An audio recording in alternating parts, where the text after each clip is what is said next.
Madam, my name is Nora. I'm the director of Amnesty International Malaysia, and I have with me right here youth activists and youth members right now in Malaysia.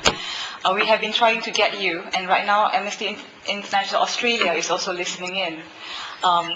We were unable to contact you earlier, but we have about 10 countries with us that wanted to speak to you, especially the youth of the Asia Pacific. We are wondering if right now you can give a personal message to the youth of the Asia Pacific, if that's all right with you. If you could just have about 5 minutes of your time right now, and then we will record your message, and then we will give it to our youth. Is that all right? All right. Are you going to ask the questions? Yeah, we have a few questions here. Can we ask you?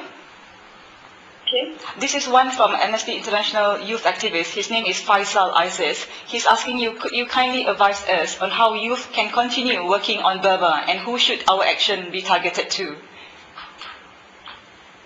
At the moment, what we would like our friends abroad, our young friends abroad to do is to try to do everything we can to bring about the release of the remaining 2,200 political prisoners in Burma. Some of them are young people like themselves. Some are not out of their 20s yet. And yet they have been given long, long prison sentences. So the first thing that we would like is for the youth to increase awareness of the situation of political prisoners in Burma. Thank you. Do you think that you would be happy to do that? Yes, we would definitely be happy to do that. The second question, madam, is from AI Australia. Her name is Lani. She's asking you, how can we help? And how can we help to further the democracy and the human rights for people of Burma? I think, first of all, people all over the world need to know exactly how much human rights violations are going on in Burma. I think some don't quite know. Yesterday I was speaking to somebody from India, and she was surprised because I said that in order to link up to the internet I have to make an application, and this is not always granted.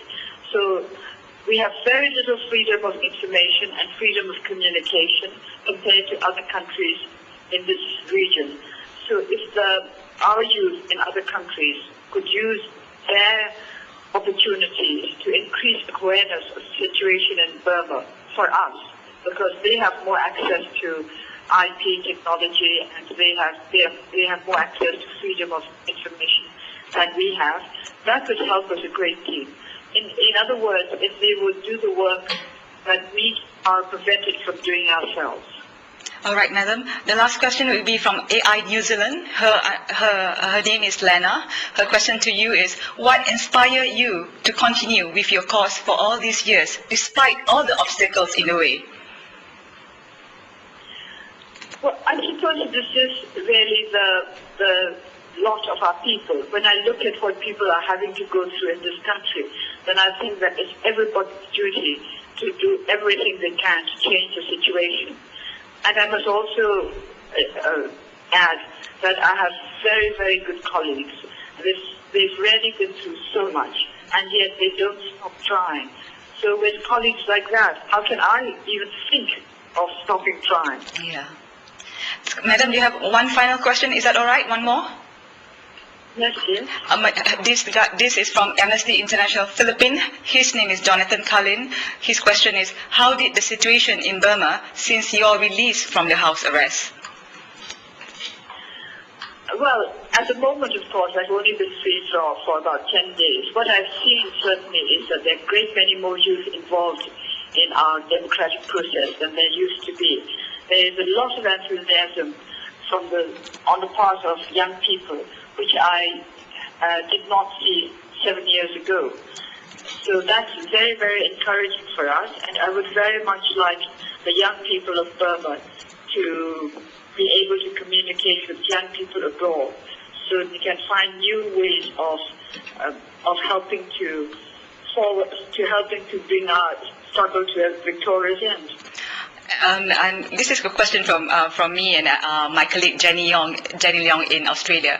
But, madam, because we do a lot of campaign for Amnesty International, but which regional government do you see as being the most important for the young people from this region to lobby in order to put political pressure on the Burmese authorities to meet basic human rights standards? Which target? I think we need all the ASEAN countries to rally around, to work in coordination, as well as, of course, India and China. I need hardly add that. But if we're talking about ASEAN countries, we need all of them to work in coordination. Thailand is important because it's a neighbor, and Singapore is important because it's an economic power. Malaysia is important because in some ways we should have progress along the same lines. And Indonesia is important because Indonesia used to be a military dictatorship. Yeah. And then the Philippines are important because it's a democratic government with a president at present who's very, very sympathetic to us. So each ASEAN country is important in its own way. And what I would like to do is, what I would like to see is for the youth of those countries to be united in an effort to help us in Burma. Madam, thank you so much from Amnesty International Malaysia and Amnesty International Australia and all the youth network in the region and all the youth and who are really working hard for the release of Burma political prisoners and hoping that we will see a better future very, very soon. Thank you very much, Madam. Well, thank you. What I would like to see is a group of ASEAN youth coming to visit us here. We will We do. could possibly arrange it. We will do. It's very good. Okay, everybody want to say hi to her? Hi! Thank you, Madam. Thank you. Goodbye. Yeah!